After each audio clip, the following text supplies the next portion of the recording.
Now from the other side of the aisle, Republican Congressman Don Bacon of Nebraska, a member of the House Armed Services Committee. He represents, by the way, one of those 18 House districts that President Biden also won in 2020. Congressman Bacon, welcome back to Meet the Press. Good morning, Chuck. It's great to be with you. And I should also add he is representing the district that is the home of the College World Series right now, which is always very exciting in Omaha. But it's a great game last night. Let me start with what we just saw. You've been a supporter of the Ukrainians. You've been a supporter of aiding them here. Given what we watched over the weekend, what do you say to your House Republicans who have been a bit soft on Putin after what we saw over the weekend? Do you think this will change some minds in your conference? Yeah, I think it's the minority of the Republicans who have been weak on this. I think the majority of us believe that we have to stand by Ukraine. You can't let a bully do what Putin's doing. If you don't stand up to the bully will come back. And it won't be just Ukraine. It could be the Baltics or other countries next. And I think what we saw this weekend was how fragile Putin's leadership is right now, how fragile the military is, the Russian military.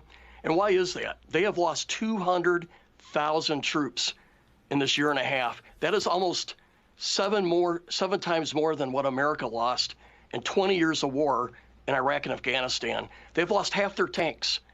Their Air Force has been depleted significantly. The only real answer here is that Putin's got to stop this war and pull out of Ukraine. If he wants to save his country, save his leadership position, I think that's really the only answer, because this will not get better for Putin or Russia. And by the way, I think we could even do more with ATACMS and other long-range precision weapons. I believe President Biden's been slow on this. But the bottom line is we see the fragility of Putin, their military, and they're taking significant losses, and that's why. I want to pop up something from our poll here, just so you know. We asked whether you would be more likely or less likely to support a candidate who wants more funding for the war in Ukraine. It's pretty evenly divided overall, but among Republicans, it's 2-1. Less likely.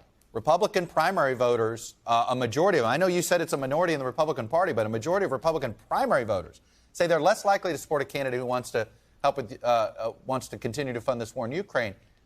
Do you see the funding of the war in Ukraine as directly responsible for this crack in Russia with Putin?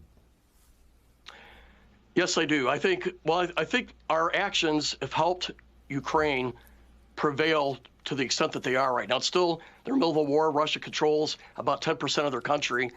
But without our aid, without our support, I think Ukraine would have fallen by now. And I would just like to point out, we have spent roughly 5% of our military, what we budget for our military, that's what's gone to Ukraine.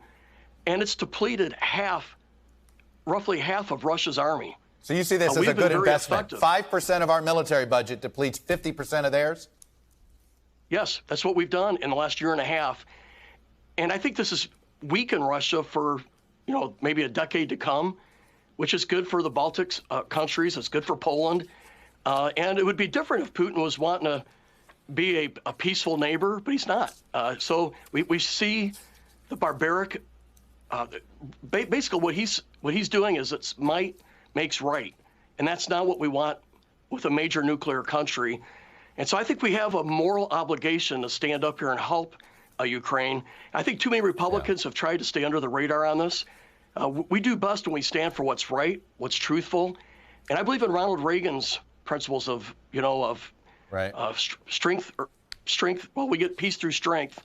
Right. And you got to stand up and help out the little guy that's being beat up by the big guy. I want to get your response to something former President Trump said last night about the indictment. Let me play it for you.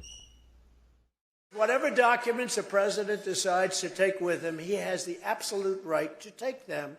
He has the absolute right to keep them, or he can give them back to NARA if he wants. It's not often that somebody who's accused of something admits it at a function there. Is there any part of that statement that's correct? I don't believe so, Chuck. We don't have a right to take top secret information to our home. I've dealt with top secrets since I was 22 years old, in the military for 30 years, and now in Congress. You don't show our attack plans on Iran to people who are not cleared, or documents that talk about our nuclear technology or where our intelligence resources are located throughout the world. And that's what happened there.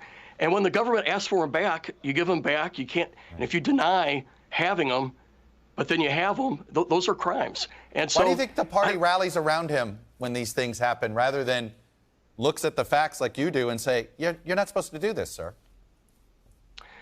Like we have President Biden, who had classified, but he gave it back when they found it. We have Mike Pence, who had classified, but he gave it back. But I think people see, well, there's other people that had classified, but the situations are different. I personally thought Hillary Clinton was wrong for having thousands of emails on her private server that I can guarantee you that Russia and China could penetrate and read some of those emails that were top secret. I thought she should have been held more accountable. But I think a lot of our voters see or perceive these inconsistencies, but two wrongs don't make a right. You can't have hundreds of top secret information and be showing our attack plans on Iran to non-cleared people. I think, again, our party does best when we stand on the rule of law, the truth, the principles that made our party strong.